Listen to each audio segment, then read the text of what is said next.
Greetings, mind crafters, and welcome to another Mindcraft discussion on this glorious day. My name is Kimberly Quinn, and I am thrilled to have another talk with you about how to become the boss of your brain, right? Minecraft is all about living our best lives, living that, being in alignment, living in our high vibe, best selves, being so comfy in your skin. And today, what I want to know about is how happy are you right now? And I want to do another shout out to Sarah Von Brednick. I'm hoping to have lunch with her someday.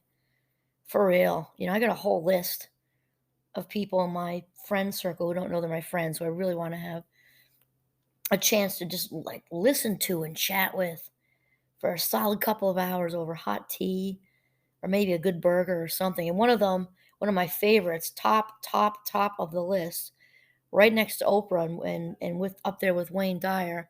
Sadly, it's since passed. Also like Wayne Dyer's Robin Williams. Oh my gosh.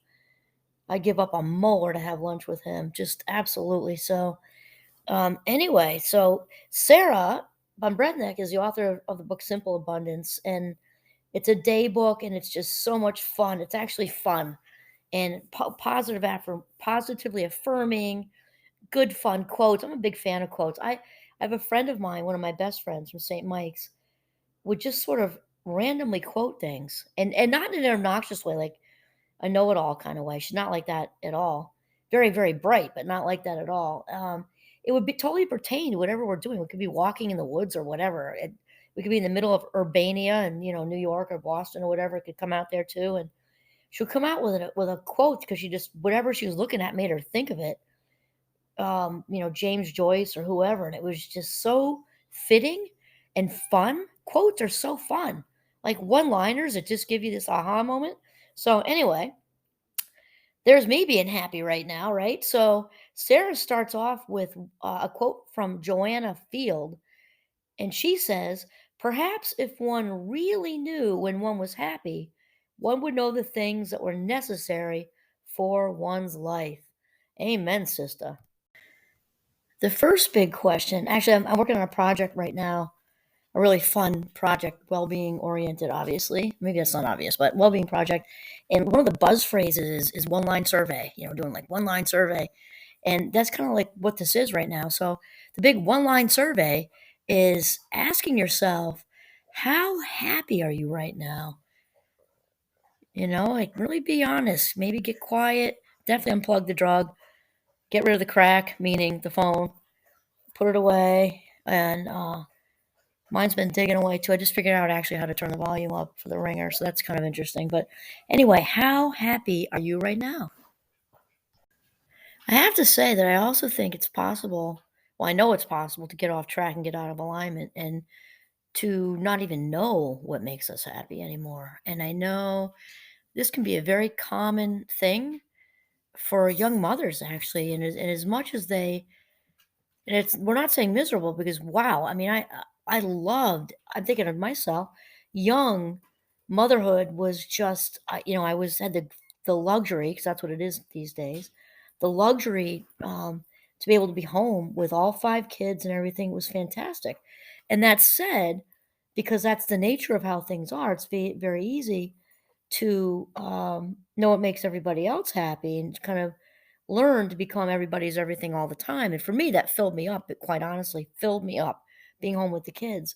And that said, though, it's easy even when you're in the midst of all that and being filled up. It can very easy to forget or let go of those simple pleasures that make your own heart sing. It can be very easy to do that.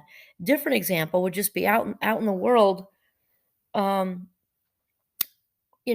working and just being, especially now, at least, when I was home being a young mom, obviously we had technology, but not like we do now.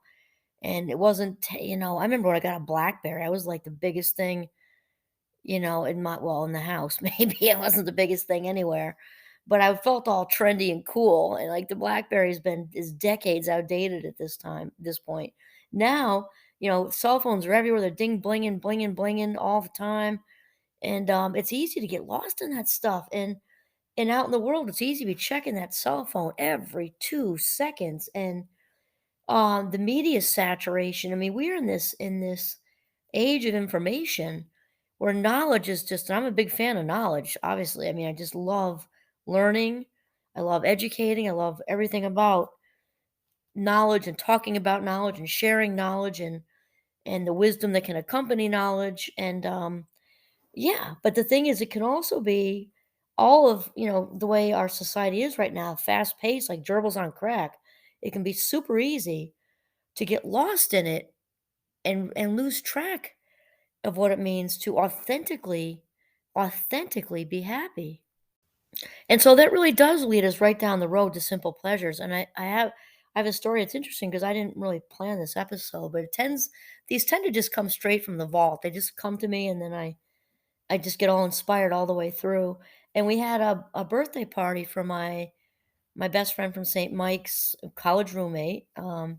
Also, we were each other's maids of honor, also the godparents to our firstborn sons and everything else. And she lives almost an hour away. We had this party. It was a dinner party, and we have not my husband back in the day and my husband and I back in the day. There we go. With the 5 kids, we constantly having we were like the party house, because we all the kids, and we'd have the cast parties after Shakespeare. We'd have the end of the baseball season parties, and we had the family for everything on my husband's side, of course, and for all the birthdays. And it was just, but that's all slowed down since we're empty nesters. So it's been my husband and I and Giovanni, the golden retriever, and the goats, Hamlet, King Lear, and Caesar. And it's been rather quiet. So Saturday night, this is you're like, where are you going with this? I'm telling you right now. Saturday night, it was a dinner party, quite elegant and just small and intimate. That's what I meant to say, intimate, more than elegant. And I tell you, the pure joy, it was just a reminder. It's not that I haven't been sad or anything. And we have not had people over laughing like that in a while. We've gone out to dinner a couple of times. We just really haven't done that. And so it was a wonderful reminder. Um, we just laughed all night. We have history with everybody. And our one of our daughters and her partner came. And I actually, this is interest or not interesting, it's just fun. I took a picture of the dining room table after everybody had left with the empty wine glasses, half empty bottles, paper plates from the cake, blown out candles, candles burned low on the table, napkins crumpled up, and I took a picture of it and I actually put it on I actually put it on Facebook. I don't know why I did that. I just did that. I just felt like it. And it got almost 100 likes, and wow. And I don't I do only the posting I do is for Champlain. And so I made it into a well-being one, like that this is the good life, which it is. And I think people really that tripped a chord with people, I think. And here's the real truth. I think the reason I was motivated to do that is I was standing after everybody left, taking the picture before I had any idea to take any picture. That wasn't my first thing. I literally just stared at the empty table when everybody left. And it wasn't a sad, "Oh, no, they left." It was absolutely joyful. And it was just this wave of joy that have so many layers, just history and friendship and love and laughter, like roll on the ground laughter. I mean, not just a little giggle. Giggles are fun too. Roll on the ground laughter with girlfriends, and the roosters always get on their side of the table and talk about rooster stuff. I don't know. But it was just everybody was laughing, like 3 different conversations going on simultaneously. No one knew, cared, or was tapped into the other ones. Every once in a while, your antenna would go up and hear somebody else, and wow, it was just pure it was a level above happy because it was pure joy and with so much gratitude. I stared at that empty table for about felt like an hour, probably just 15 minutes, and then I put that picture up, and it seemed like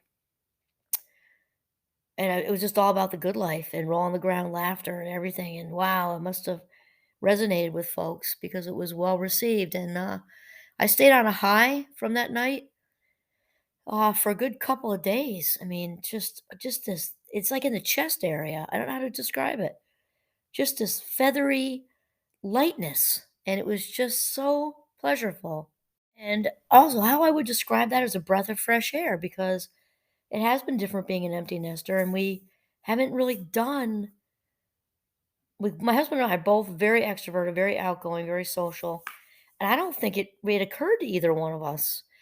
And I think also the pandemic got a lot of people so used to being socially restricted. I don't know that I don't know that we're 100% back from that yet. For us, we're very rural and we have to kind of be planned if we're going to go do something. But what I'm saying is it's easy to get in the I don't know if I call it a rut. Maybe it's a rut. I don't know. But to just not do those small things. I mean, it doesn't take a lot to put together a dinner party. Barbecue chicken on the grill, especially our friends are real good and bring wine and stuff too. And it was just a reminder, make it happen, man, make it happen. So Sarah von Bredneck continues. She says in 1926, a young English woman, Joanna Field, began to feel that she was not living a truly authentic life and that she did not know what made her truly happy. To remedy this, she kept a journal in order to discover what specifically triggered the feeling of delight. Oh, that's what I felt like Saturday. Delight in her daily life. The journal, called A Life of One's Own, was published in 1934.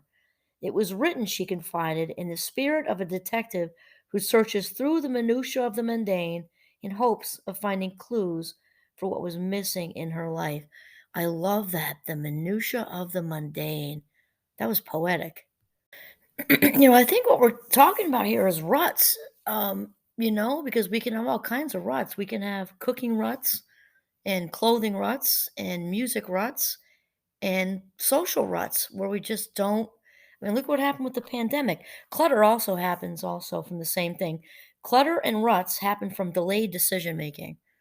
Really, that's what it's about. And sometimes we have to really push ourselves to get fired up again.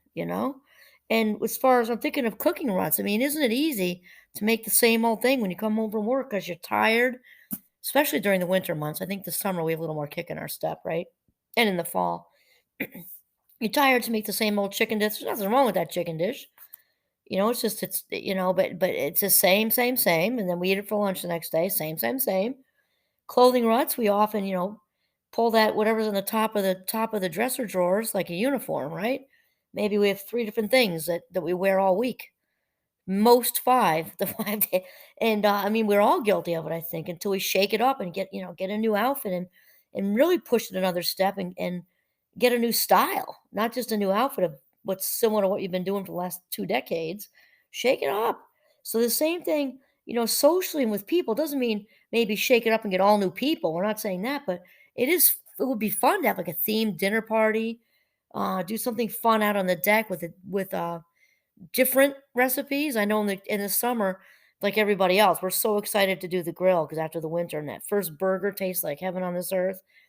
By the time you're halfway through July, it all tastes the same. The burgers, the chicken, whatever else you're grilling, and to shake it up, do a pina colada party or have a theme with like an island party. I think I might do that this summer now that I'm thinking of it, and to really find it can be deep, find what's missing, or it can just be ruts. But this podcast is really about both. So the ruts can really just we might just need a lift, like our dinner party Saturday night, or like a Caribbean themed back deck party, just to give you what you need. Or it may be something that's much deeper. If you're kind of have a deep sadness going on because you haven't been in alignment for a really long time. Maybe locked into some codependent behaviors where you're, doing a lot of rescuing and people pleasing and abandoning yourself, which is not good. That's obviously not good. That's the worst thing you can do actually to yourself is abandon yourself. And meanwhile, watching life going by and not taking part in it, all the way to the lighter stuff where we're just missing, the socializing and the changing it up kind of thing. So then Sarah goes on and says, what is missing from many of our days is a true sense that we are enjoying the lives we are living. That's what I'm saying. This is not a military drill, folks. We are meant to be happy. It's even in the Declaration of Independence for crying out loud. The inalienable right, right?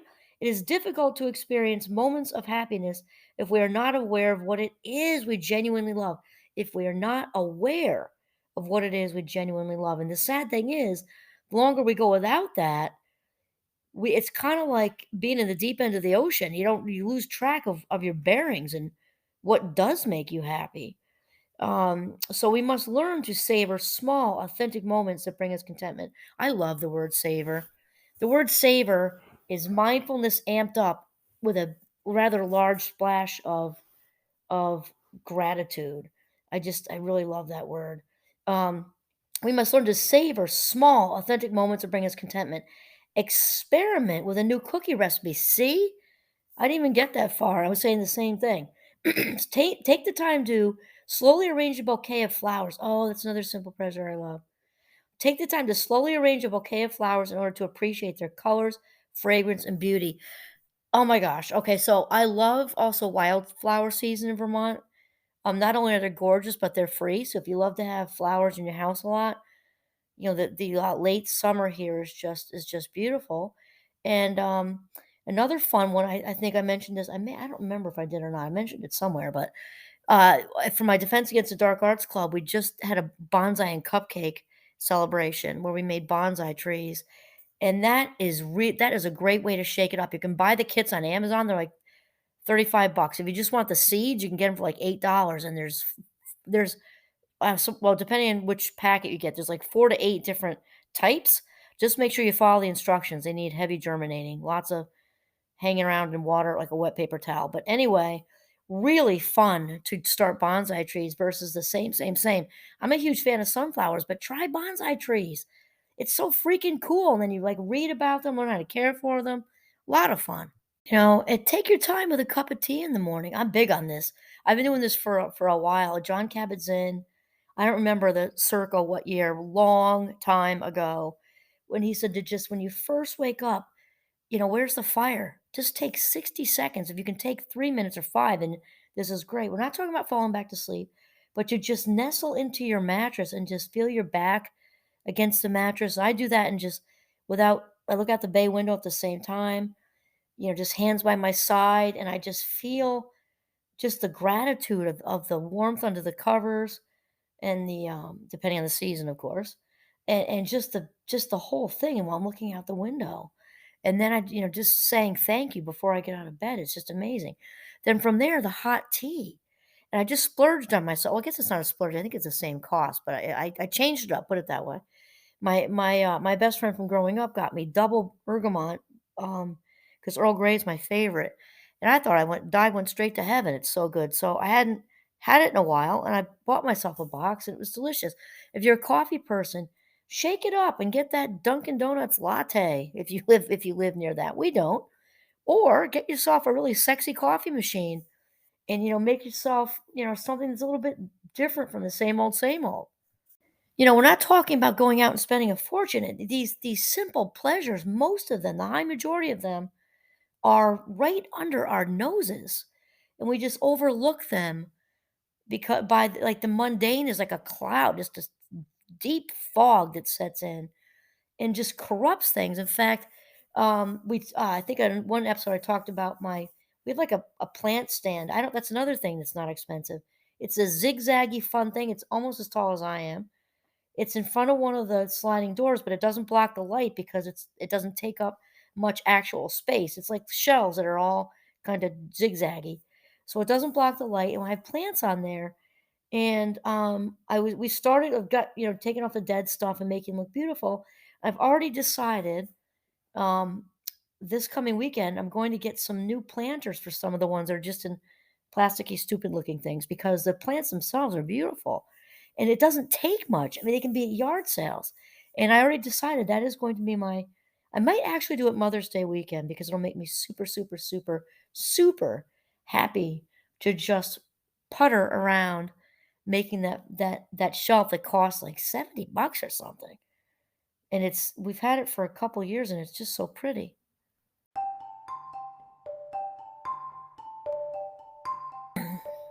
Joanna Field, this is Sarah von Bradner continuing in her book Simple Abundance. Joanna Field discovered that she delighted in red shoes, good food, sudden bursts of laughter, reading in French, answering letters, loitering in a crowded affair, and, quote, a new idea when first it is grasped, end quote. I love that. I have a thing for romance languages too. I like all languages. I don't know all languages, but I love learning new languages, and I especially Spanish and Italian, because I'm big fans of just the countries I've been to, and it's just fun. I also love speaking in the Bronx. It's so fun to just dip into a language and walk around the house. And a lot of us in our family speak Spanish. That's fun to have little conversations sometimes. And just the Italian language is so beautiful, but it's about new. And here's the great news for cognitive reserve. I have a good friend of mine who researches cognitive reserve, and it's like brain insurance. When we challenge the mind, I mean, ruts are allowing yourself to stay in ruts is not good dementia-wise. I'm just saying. Want to challenge and stimulate, and they happen. It's just good to notice when they happen and shake it up a little bit. So, learning a new language is one of the best ways to strengthen the brain muscle. Just like going to the gym, no pain, no gain, right? So shake it up, do something new. You'll be far happier, and you'll live a longer, clearer, cognitively clearer life. And that's it. This is Kimberly Quinn signing off from the beautiful northern Vermont. Have a mindful day.